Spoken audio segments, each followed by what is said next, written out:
కృష్ణాపురం మండలం హరిపాలెంలో నాకు తక్కువ 3 సెంట్లు సైటు కొనడం జరిగింది 2012లో.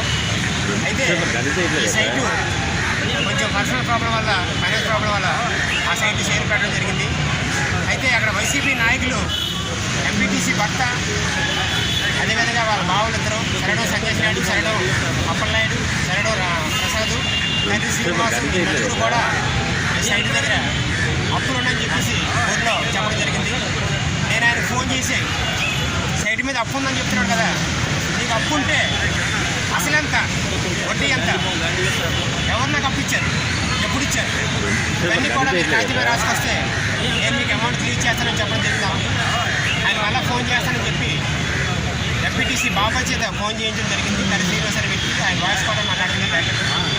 ఆయన ఏం చెప్పారంటే 2 లక్షల రూపాయలు వాళ్ళు డిమాండ్ చేస్తున్నారు వాళ్ళకి, వాళ్ళతో గొడవ ఎందుకు, వాళ్ళ సంగతి తెలుసు కదా, ఏమైనా తగ్గించుకున్నారు అని వాళ్ళు చెప్పడం జరిగింది. వాళ్ళు ఏం చేస్తారో చేయమనన్నా నేనైతే మటుకు డబ్బులు ఇచ్చుకుని పని నేను, నీకు అప్పు ఉంటే కాగితం మీద రాసి రమ్మని ఇస్తాను, కానీ డబ్బులు బాకీ లేకుండా ఇవ్వను కంప్లైంట్ చేశారు.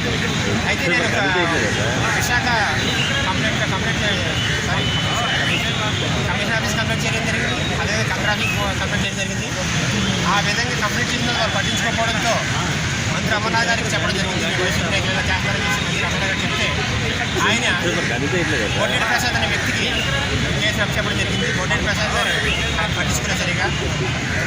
సరే, ఈరోజు నేను ఈ ప్రెస్ మీట్ పెట్టడానికి ముఖ్య ఉద్దేశం ఏంటంటే, నాకు న్యాయం జరగలేదు కనుక నా సైటు ఎవరైతే కనిచేశారో వాళ్ళకే నేను సైట్ రాసేస్తాను చేయను. అయితే ఈ సైట్ రాసేసే క్రమంలో మంత్రి అమర్నాథ్ గారిని కలెక్టర్ గారి సమక్షంలో మంత్రి అమర్నాథ్ గారిని పిలిచి ఈ సైట్ పేపర్ని వాళ్ళు హ్యాండ్ ఓవర్ చేయాలనుకుంటున్నాను నేను.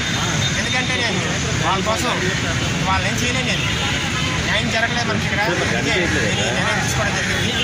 ప్రతి ఒక్కరు కూడా నా వైపు న్యాయం ఉంది, న్యాయం జరిగే వరకు పోరాడతాను. ఈరోజు మన ఆంధ్రప్రదేశ్లో ఎలా ఉందంటే, ఒక కేసు న్యాయం జరగాలంటే ఒకటి చంపాలి లేదా చావాలి, రెండింటిలో ఏదో జరిగితేనే జరుగుతుంది, కానీ లేకపోతే కేసు అయితే డౌట్ ఫస్ట్ అవ్వాలి. నేను చంపలేను, వాడిని చంపలేను. అందువల్ల ఏంటంటే నేను ఈ నిర్ణయం తీసుకోవడం జరిగింది. నా సైట్ ఏదైతే ఉందో వాళ్ళకి పేపర్స్ మంత్రి అమర్నాథ్ గారు మధ్య పెట్టి కలెక్టర్ గారి సమస్యలో నేను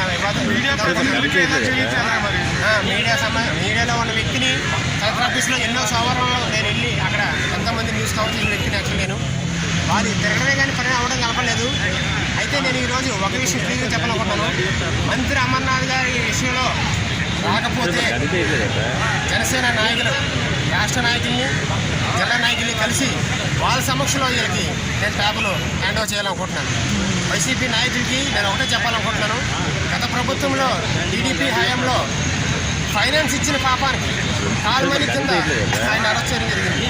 ఫైనాన్స్ ఇచ్చిన వ్యక్తిని నాకు అప్పు ఇవ్వలేదు, ఏమి ఇవ్వలేదు. ఇలాంటి వ్యక్తుల్ని వైసీపీ ప్రభుత్వానికి, వైసీపీ పెద్దలకు ఒకటే చెప్పాలనుకుంటున్నాను. ఇలాంటి వ్యక్తులు ఇమ్మీడియట్గా మీరు అరెస్ట్ చేస్తే మీ పార్టీ మైలేజ్ బాగుంటుంది.